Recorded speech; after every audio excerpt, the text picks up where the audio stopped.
Hello again everyone, I'm back for episode 2 of Neotokyo.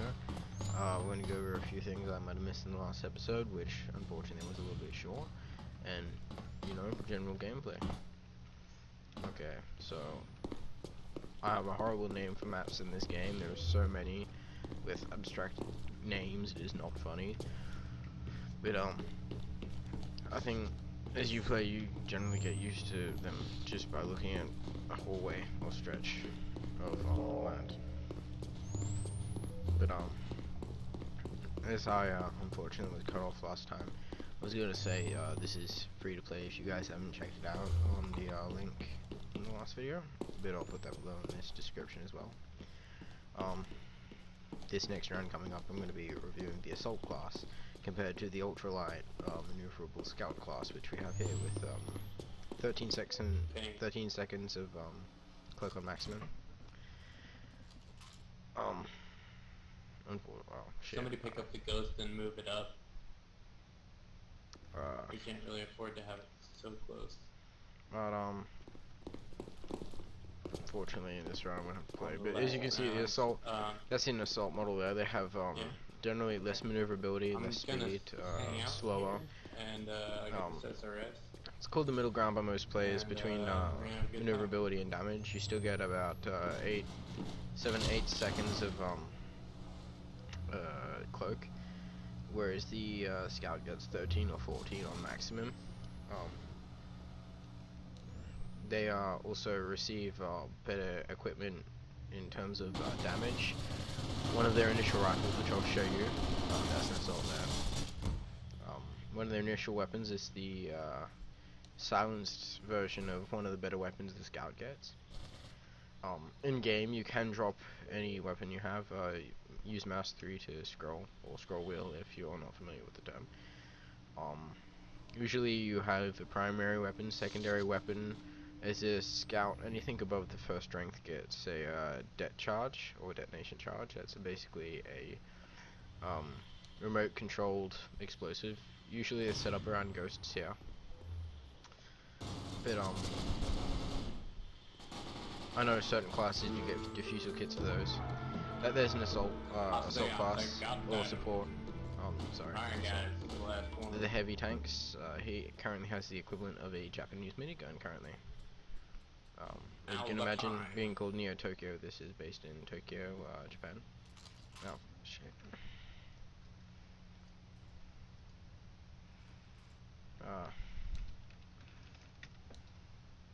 I'm just gonna get myself killed here so I can change classes next round.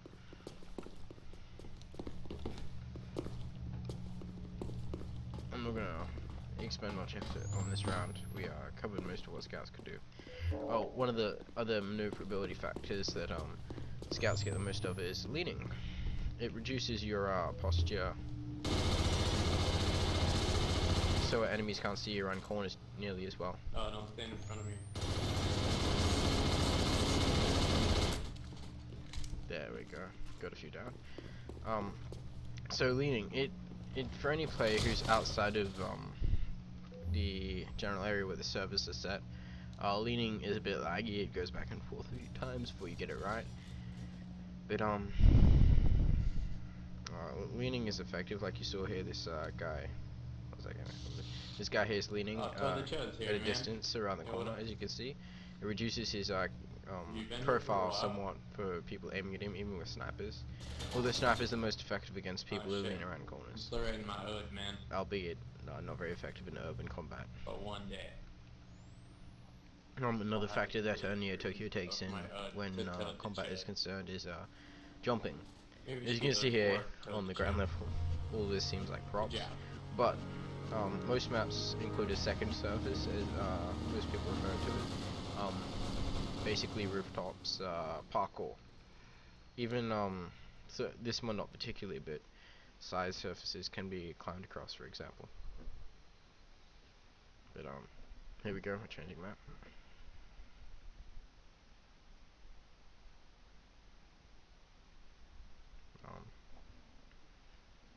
I can't remember exactly how old the game is. The graphics, as you can see, are rather dated and blocky compared to modern day games like Warframe, for example.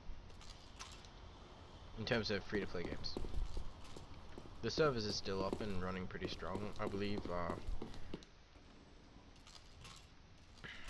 at the moment plays are stagnating in terms of numbers. We're not getting many noobs.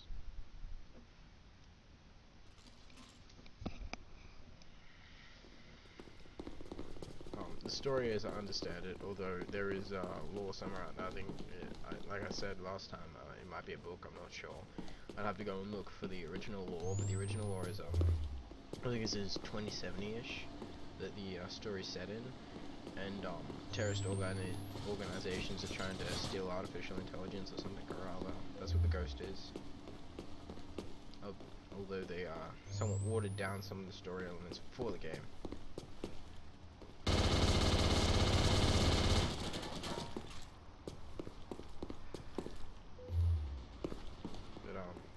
You need to be careful when you are playing as a scout, as I am this round. Hit Sparkle up there, but you need to be careful as scout, because when and if you do power jump, it can be easily miscalculated on the initial jump. Because when you make an initial jump, you can't change your direction mid-jump like some games. You're stuck on that course even if you realize you're about to slip aside to death by jumping over a ledge or landing into enemy gunfire. Unless you have the auxiliary enemy bottom left to do a second power jump, and yes, as a scout, power jumping is the only action that will cost you auxiliary energy. Thermoptic refers to the cloak time, and integrity is the equivalent of health or armor, or really it's combined health and armor. I'm gonna switch to assault this time so you can see what the outlay for that is, but you always have to be careful when power jumping unless you know the specific measurements for a jump. Like I could have missed that. Oh yeah, if you didn't see, each class gets 3 available models. Support, Assault, Recon all get available models. I'm going to pick the standard weapon that this class uses. It's a suppressed ZR685, as you can see it in the bottom right. Suppression increases the range drastically on most weapons, but it does reduce the damage, even if it makes a tighter spray range for the bullets. Like, I prefer the suppression on this because this gun has an extreme amount of damage when used properly, but horrible range if not suppressed.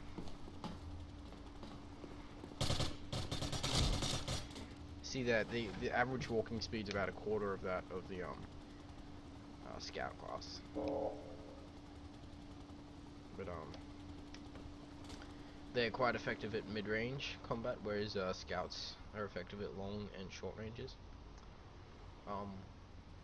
They're not very good at peering around corners, which I'll demonstrate in a minute. But if you know how to play them, then it's advisable. Even though I prefer scout over everything, and a large portion of the players do. It's only really noobs that play this support class tactics. I'm gonna make an announcement and get more people in here.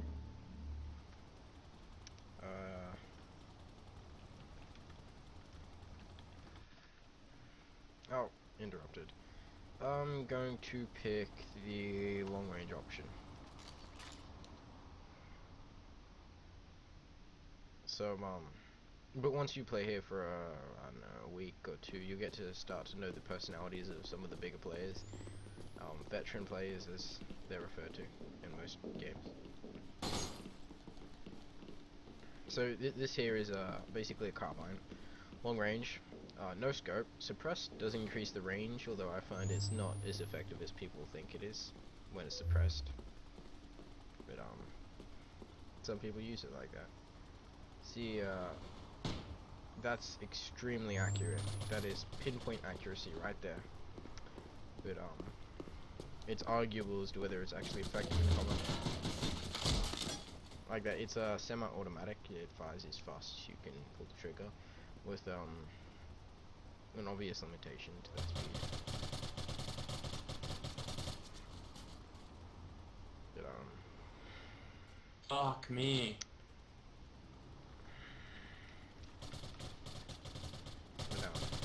I can't remember the name of this map off the top of my head, but it's an interesting map design, and most maps generally on this game are interesting.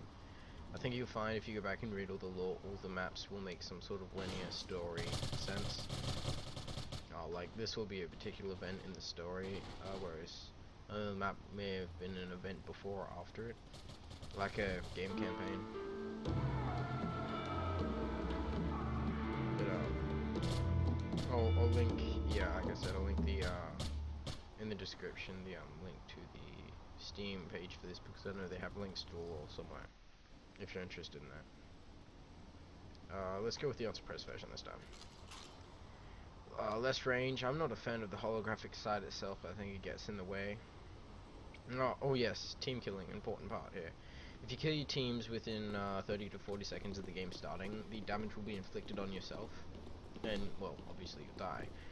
But if you kill your teammates after that, you will lose XP exponentially. I believe it's 25 points per person you kill, and that can go to the negative. And what is controversial is getting the weapons with points is you'll lose access to weapons until you're stuck with the very base weapon, which is the equivalent of an Uzi. See that there? They were waiting for me in a path.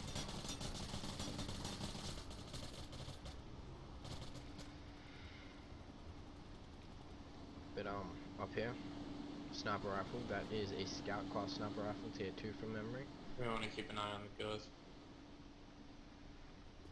That's you just left click to go to the nearest person.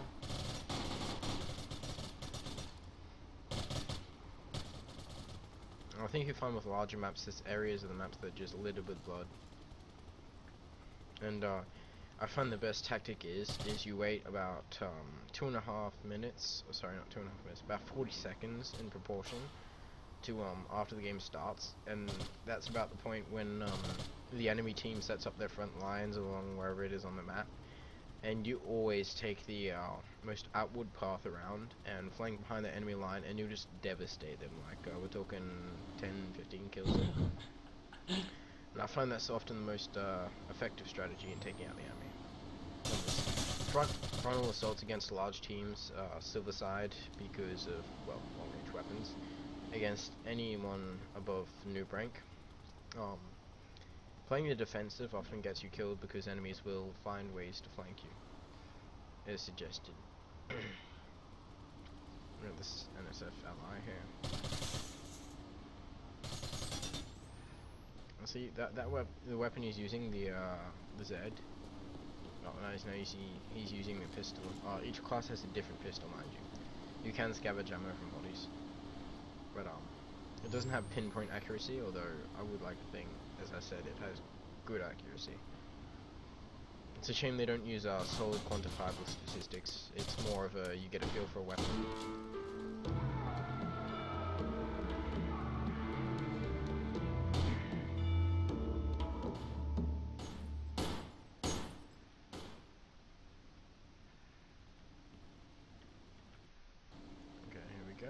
Let's pick. Yep, no, let's go with this one.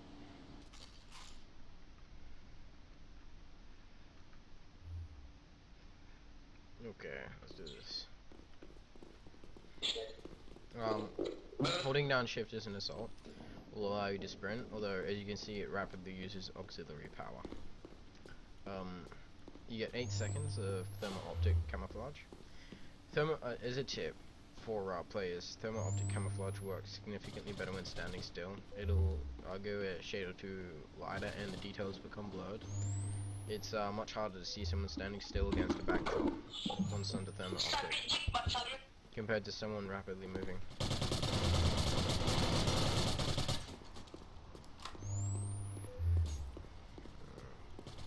One of the major problems with this game, not the actual game itself, but player base, is that a lot of noobs have no clue when it comes to gameplay, because it's all based really on feels. Yeah, the game has a few tutorials, but they don't teach you nearly any of the intimate tactics or mechanics of the gameplay. and it's actions like that when one guy gets through the front line, and takes the ghost, is when the entire team fails. Oh, suck a dick. Suck a dick, dick. man. Suck a Let me dick, turn this down. dick. There we go. But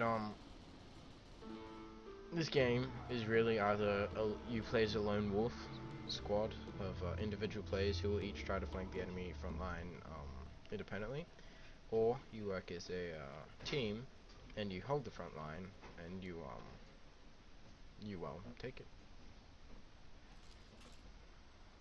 But I have problems playing any of the heavier classes such as support or assault because I'm used to faster reaction speeds for jumping, turning, walking. But yeah. Well, the scout is obviously fastest reaction time for anything. So if you're gonna play a class on this, get used to one class, stick to that class, and don't switch. See, if I was scout right then, you would have just power jumped out of the way into cover. I'm gonna try assault next. Oh, sorry, support next. But I'll probably, you know, suck at it. But see right there, everyone is equipped with a knife, but they're extremely ineffective unless you have knife fights, and that's usually consent. There's no specific game mode for it. There is some deathmatch maps on this, but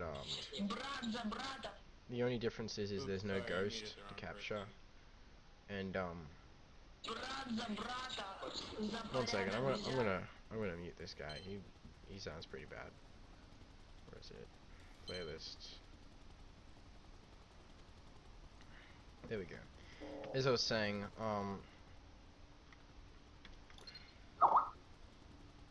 the way this works is you really should only pick one class, get used to playing that playstyle, and work as a team role, like an MMO, like think League of Legends, yeah.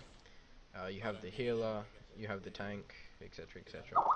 You have people who are used to playing support, but if you have players who don't specifically play one role, you usually find they're veteran players who have learned to play with all weapons and all classes, and those are really in the minority of any players. Oh, wow. I'm gonna have to clock it in there. Thanks for watching, guys. Second episode. In the third episode, even though this round is taking ages, I'll be covering the support class and a few of the other mechanics such as alternate fire modes, etc., etc., and gameplay tactics in terms of team and whatnot. Thanks for watching, guys.